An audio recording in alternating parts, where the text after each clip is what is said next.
जय श्रीमन नारायण। आइए सुनते हैं परिवर्तनी एकादशी, जिसे जल झुलनी एकादशी, डोला ग्यारस, पद्मा एकादशी और वामन एकादशी के नाम से जाना जाता है की व्रत कथा। एक बार धर्मराज युधिष्ठिर ने भगवान श्री कृष्ण से कहा, हे भगवान, भादों की शुक्ल पक्ष की एकादशी का क्या नाम है तथा उसकी क्या विधि है? उस एकादशी के व्रत करने से कौन सा फल मिलता है, वो हमें समझाइए। तब भगवान श्री कृष्ण ने कहा, हे राजन, अब मैं अनेक पाप नष्ट करने वाली तथा अंत में स्वर्ग देने वाली भादों की शुक्ल पक्ष की वामन एकादशी की कथा को कहूँगा। आप इसे ध्यानपूर्वक सुनिए। इस एकादशी को जयंती एकादशी भी कहते हैं। इस एकादशी की कथा सुनने मात्र से ही समस्त पापों का नाश हो जाता है। इसी एकादशी के व्रत का फल वाजपेय यज्ञ के फल से भी अधिक होता है। इस जयंती एकादशी की कथा से नीच पापियों का उद्धार हो जाता है। यदि कोई धर्मपरायण मनुष्य एकादशी के दिन मेरी पूजा करता है तो मैं उसको संसार की पूजा का फल देता हूँ। जो मनुष्य मेरी पूजा करता है उसे मेरे लोक की प्राप्ति होती है। इसमें किंचित मात्र भी संदेह नहीं है। जो मनुष्य इस एकादशी के दिन श्री वामन भगवान की पूजा करता है वह तीनों देवता अर्थात ब्रह्मा, विष्णु और महेश की पूजा करता है। जो मनुष्य इस एकादशी का व्रत करते हैं उन्हें इस संसार में कुछ भी करना शेष नहीं रह जाता। इस एकादशी के दिन श्री विष्णु भगवान करवट बदलते हैं, इसीलिए इसे परिवर्तनी एकादशी कहते हैं। इस पर श्री युधिष्ठिर बोले कि हे भगवान, आपके वचनों को सुनकर मुझे महान संदेह हो रहा है कि आप किस प्रकार सोते तथा किस प्रकार करवट बदलते हैं। आपने बलि को क्यों बांधा और वामन रूप धारण करके क्या लीलाएं की? चतुर्मास्य व्रत की विधि क्या है तथा आपके शयन करने पर मनुष्य का क्या कर्तव्य है, वो सब विस्तार पूर्वक कहिए। श्री कृष्ण भगवान बोले, हे राजन, अब आप पापों को नष्ट करने वाली कथा का श्रवण करो। त्रेता युग में बलि नाम का एक दानव था। वह अत्यंत भक्त, दानी, सत्यवादी तथा ब्राह्मणों की सेवा करने वाला था। वह सदैव यज्ञ, तप आदि किया करता था। वह अपनी भक्ति के प्रभाव से स्वर्ग में इंद्र के स्थान पर राज्य करने लगा। इंद्र तथा अन्य देवता इस बात को सहन ना कर सके और भगवान विष्णु के पास जाकर प्रार्थना करने लगे। अंत में भगवान श्री हरि ने वामन का रूप धारण किया। भगवान विष्णु ने तेजस्वी ब्राह्मण बालक के रूप में राजा बलि को जीता। इस पर राजा युधिष्ठिर बोले, हे जनार्दन, आपने वामन रूप धारण करके उस बलि को किस प्रकार जीता, सो सब विस्तार पूर्वक समझाइए। श्री भगवान श्री कृष्ण बोले, हे राजन, मैंने वामन का रूप धारण करके राजा बलि से याचना की कि हे राजन, तुम मुझे 3 पग भूमि दे दो, इससे तुम्हारे लिए 3 लोक दान का फल प्राप्त होगा। राजा बलि ने इस छोटी सी याचना को स्वीकार कर लिया। वहां पर उपस्थित दैत्य गुरु शुक्राचार्य सब समझ गए कि ये भगवान विष्णु की लीला है।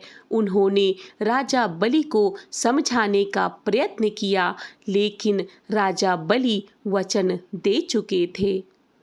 राजा बलि ने इस छोटी सी याचना को स्वीकार करते हुए 3 पग भूमि देने को तैयार हो गए। तब मैंने अपना आकार बढ़ाया और भूलोक में पैर, भुवन लोक में जंघा, स्वर्ग लोक में कमर, महीलोक में पेट, जनलोक में हृदय, तपलोक में कंठ और सत्यलोक में मुख रख कर अपने सिर को ऊंचा उठा लिया। उस समय सूर्य, नक्षत्र, इंद्र तथा अन्य देवता मेरी स्तुति करने लगे। उस समय मैंने राजा बलि को पकड़ा और पूछा कि हे राजन, अब मैं तीसरा पग कहाँ रखूं? इतना सुनकर राजा बलि ने अपना सिर नीचा कर लिया और कहा, आप अपना तीसरा पग मेरे सर पर रखिए। राजा बलि के शीश पर मैंने अपना तीसरा पग रखा और वह भक्त दानव पाताल को चला गया। जब मैंने उसे अत्यंत विनीत पाया तो मैंने उससे कहा कि हे बलि, मैं सदैव तुम्हारे पास रहूंगा। भादौ के शुक्ल पक्ष की परिवर्तनी नामक एकादशी के दिन मेरी एक प्रतिमा राजा बलि के पास रहती है और एक क्षीर सागर में शेषनाग पर शयन करती रहती है। इस एकादशी को विष्णु भगवान सोते हुए करवट बदलते हैं। इस दिन त्रिलोकी के नाथ श्री विष्णु की पूजा की जाती है। इसमें चावल और दही सहित चांदी का दान किया जाता है। इस दिन रात्रि को जागरण करना चाहिए। इस प्रकार व्रत करने से मनुष्य समस्त पापों से मुक्त होकर स्वर्ग लोक को जाता है।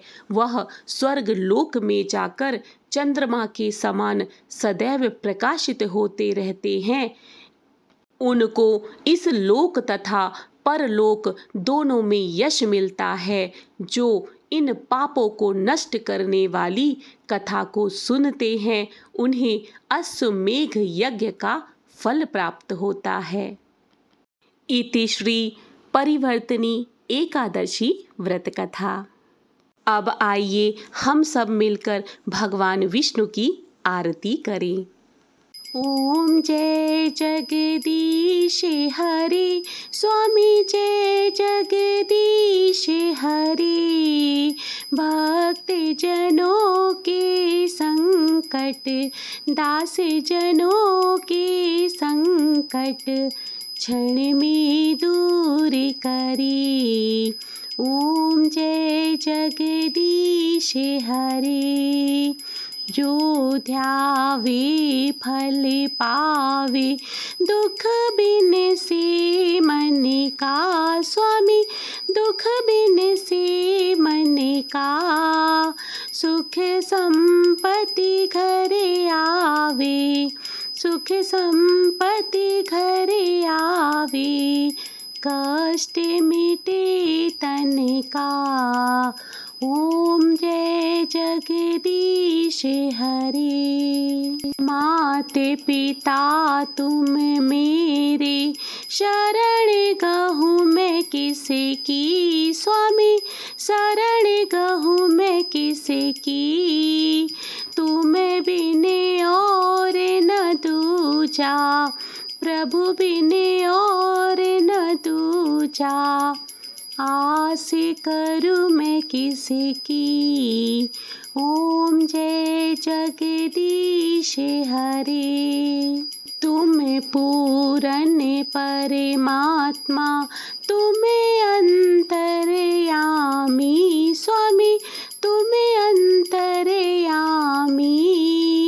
पार ब्रह्म परमेश्वर, पार ब्रह्म परमेश्वर, तुम सबके स्वामी। ओम जय जगदीश हरि। तुम करुणा के सागर, तुम पालन करता। स्वामी तुम पालन करता।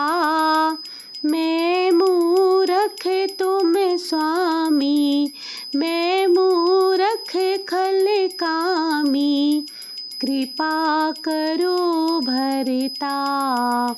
ओम जय जगदीश हरि।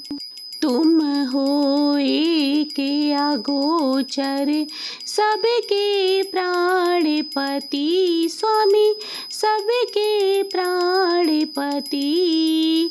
किस विधि मिलो दयामय, किस विधि मिलो दयामय, तुमको मैं कुमति। ओम जय जगदीश हरि। दीन बंधु दुख हरता, तुम ठाकुर मेरे, स्वामी तुम ठाकुर मेरे। अपने हाथ उठाओ, अपनी शरण लगाओ, द्वार पड़ा तेरे। ओम जय जगदीश हरि। विषय विकार मिटाओ, पाप हरो देवा, स्वामी पाप हरो देवा। श्रद्धा भक्ति बढ़ाओ, श्रद्धा भक्ति बढ़ाओ, संतन की सेवा। ओम जय जगदीश हरि। तन मन धन सब कुछ है तेरा, स्वामी सब कुछ है तेरा। तेरा तुझको अर्पण, तेरा तुझको अर्पण, क्या लागे मेरा। ओम जय जगदीश हरि। ओम जय जगदीश हरि, स्वामी जय जगदीश हरि। भक्त जनों के संकट, दास जनों के संकट, छिन में दूर करी। ओम जय जगदीश हरि। बोलो विष्णु भगवान और माता लक्ष्मी की जय। जय श्री वामन भगवान। हरे हरे। जय श्री कृष्ण। राधे राधे।